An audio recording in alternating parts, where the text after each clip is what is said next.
Today we have defenders Miles Robinson and Auston Trusty. If you have a question, please raise your hand, and we will get started. How you doing, Miles? Hey. Miles, how much did your time at Atlanta United shape your moments on like you for the national team? Yeah, I mean, first and foremost, I'm very grateful, to be back and, representing the Stars and Stripes here. But, yeah, I think Atlanta definitely did a lot for me in terms of my career. We had a lot of coaches, filled with ups and downs, but I definitely learned a lot from, my time here. Steve. Auston, Pochettino's talked a lot about the bond and the family, and he's also talked about having the right players for the World Cup. How as players do you interpret that going forward and what you have to show as a unit and individually? I think it's just the mentality on all fronts. I think individually you have to do your thing, play your game, and put yourself in the best position to get selected for the team. But also while you're on the team, while you're in the squad, in camp, it's being a good teammate. That's working hard during training, supporting staff, supporting your players around you, and really giving your all. That's really just about the mindset. Henry. Henry Bushnell from The Athletic. Mauricio has also talked in the past about how your position, the center back position, is relatively open, I think is the word he used. Do you feel this week, in general, like you're fighting potentially for a starting spot at the World Cup? Yeah, I think every day, every game, every training session we get, it's to put ourselves in a position to, make that spot, make that position for the team, and be one of the key players for the team. But yeah, every single game, every single training session, every opportunity you get to wear this badge, representing yourself and what you can do and what you can bring to the team. So, yeah. Jeff. Jeff Carlisle with ESPN. Question for Auston. Celtic has had some peaks and valleys in its season this year. How have you tried to manage those times, and how do you kind of compartmentalize the club form when you come into the national team? Yeah, there's been highs, there's been lows, but throughout my career, throughout everyone's career, there's going to be highs and there's going to be lows. And through that transition, it really shows the true character of you and also as your teammates and you as a team. So yeah, it's obviously you don't want to go through hard times, you don't want to go through low times, but you kind of need them for the highs.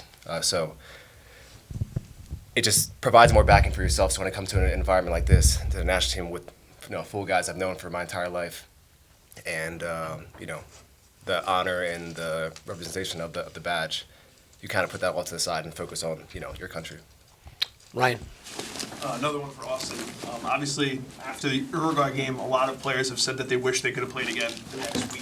And I'm sure that's doubly so for you, one, with the performance, and two, also that you've been waiting for an opportunity like that for a few years. Looking back at that game, how important was that for you, and what has the wait been like to get back into camp and get to do this again? No, just itching to come back. I think leaving that game in the style how we won it, I think all of us were really, again, like you said, wanted to come back and wanted to play the next week and kind of continue on with it. It's been 3-4 months since we've all seen each other.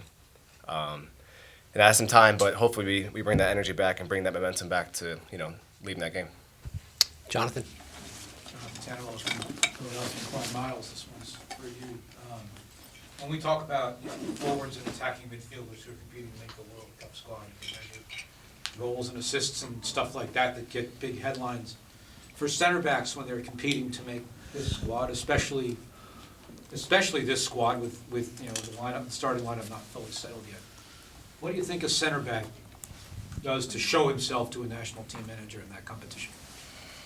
I think it's about, understanding that, every day is kind of a mission that you have to compete at your best, recognizing that, you have to be coachable. You have to understand what, obviously Poch wants from you, but also kind of have that, mentality that, you have to be focused in every aspect of the game. Obviously keep as many clean sheets as possible and just, do the most you can in any opportunity that you get. Felipe. Felipe Cardenas with The Athletic. Miles, good to see you, man. Welcome back to Atlanta. Question for both of you. This notion of why not us, we saw Mauricio giving you guys a team talk yesterday. how does that message get more important with these games that are coming up against Belgium and Portugal, two World Cup bound teams, two contenders? How do you guys shift to recognize the opponent in front of you? And then just in general, do you guys all call him Poch? Is that something is that the nickname that you guys give him, the coach? Gaffer, Poch, Mauricio. Coach. Yeah. Yeah. It's open. Yeah, but I think it's kind of just about focusing on us. He's talked a lot about that, just recognizing it's about us and how we compete and how we, play with passion in our heart. And if we do that, the sky's the limit. But it's kind of just continuing to preach the aspect that you really have to play with your heart out there, play with passion, and then it doesn't really matter about the competition because we obviously have so much quality on this team. It's about that work ethic or that passion you really bring. Glenn? Anything to add? Yeah, no, I think people, you talk about the World Cup, they think Argentina, they think they're really big countries in football to win it. And for some reason, people automatically just, consider the U.S. not to be able to win it. That's where the mindset is. It's why not us? The mindset is why can't we win it? So every game, every training that we can approach to, this competition and get ready and prepare for it. It's the mindset of why not us? Why can't we win this? Why can't we put ourselves in position? Because at the end of the day, the game of football is about whoever wins in that 90 minutes. And how football works is whoever wants it more in that day is going to win. So that's the mindset. Why not us? Glenn Crooks, Sirius XM FC, to both of you. Tim Ream said something yesterday which struck me, just how and it's back to central defense and the competition going on there, and how you maintain the intensity, the focus, and the way Pochettino wants you to play, but also not be tight, considering the situation you're in. You're trying to win a spot to represent the country for the World Cup. Could maybe each of you describe how you go through that to make sure you're playing loose, but with that sort of intensity? Yeah, for me, it's like kind of about staying grounded in the moment, staying really focused in on the present moment. And with that type of focus, it's like the outside pressures can kind of like drift away.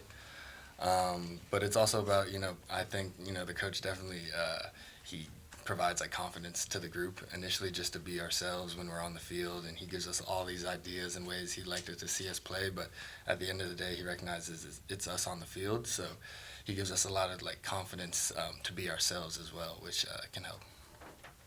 Yeah, just to add on to that, I think just being yourself and doing your thing. I think when growing up in sports and obviously enhancing your career, the more in your head, the more you try to be something else, it ends up going another way. So I think just playing your game and doing your thing and being confident and obviously listening to the instructions and what the gaffer wants from us. But at the end of the day, doing what's right in your heart, how you play the game, having a free flow state in your mind, that's when you have success. We'll do two more. Hi, my name is Christophe Lieberlo. I'm a reporter from Belgium. I have a question about Maur McKenzie, who played in Belgium for 3.5 years. How important is he for the national team? How is he in the group as a human being, as a player? Yeah, no, he's a great guy. I mean, I think he's very, well-spoken. He's very understanding of who he is as a person, and he's overall just like a leader in who he is, and just a great player. But I think we're a team filled with those types of qualities, so it's just about us continuing to come together. Yeah. Oh, go ahead. No, I've known Mark for a long time, growing up in the academy and also graduating high school from the same high school together. So yeah, we both have grown our careers at the same time and obviously playing together in Philadelphia. So yeah, he's grown to a really good player, and like Miles said, we have really good players around us who have great capabilities and great attributes, and Mark has really shown them. Well, I'm glad you stuck with that one. In back. For both of you guys, when it comes to playing for a club and then for your national team, just what is the difference in the mindset and preparation and getting there? Is there a difference? And kind of take us through that process of playing for a club and then playing for a national team. I don't really think there's a difference. I think it's that's the mindset, how you approach it. I think the national team is, like, the importance of the national team and club success is equal to, if not the national team, it's more important because that's just your country. This is your pride and your heart. So yeah, the friendlies to main competition to whatever tournament you're in, it really is. It means everything. It means everything to me, and to have the opportunity to represent the country. I speak for all of us. To wear the badge and represent the country, it's more than just a game. So any opportunity to play the game for the nation, whether it's club or for the nation, it means a lot. Go ahead, Charlie. Charles from MLSsoccer.com. I hope both of you guys will take part of these, but one I want to ask, Poch was a center back. He played your position. Does that manifest itself in the preparation? Do you get more attention, or do you see how he coaches, maybe a little bit of his DNA as a defender? And then just looking down the Belgium roster, there's some, you look at some of the names, Doku, De Bruyne.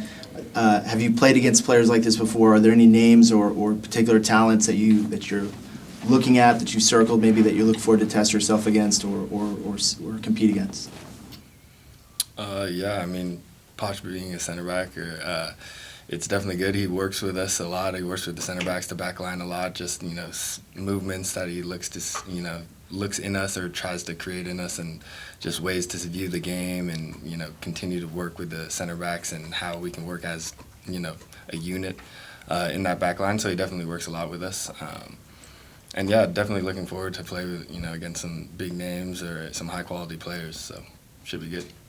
Yeah, I think to have a center back coach, you can really see his mindset and how he approaches the game. I tend to have a lot of center back coaches: Jim Curtin, Robin Fraser, now him. So yeah, I've actually every single coach I've had who's played in my position, I've been able to excel really fast with and grow my mind and grow my game. So yeah, that really helps. And then in terms of the competition. Yeah, it's good. I love playing against good players. I love playing against some of the best players in the world. Obviously playing in the Champions League, Europa League, and Premier League. Been exposed to that, and I just relish it. I love it, and looking forward to it. Thanks, guys. For the rest of the group, we'll stay here for a few minutes. But thanks, Miles. Thanks, Austin. Thank you, guys. Thank you.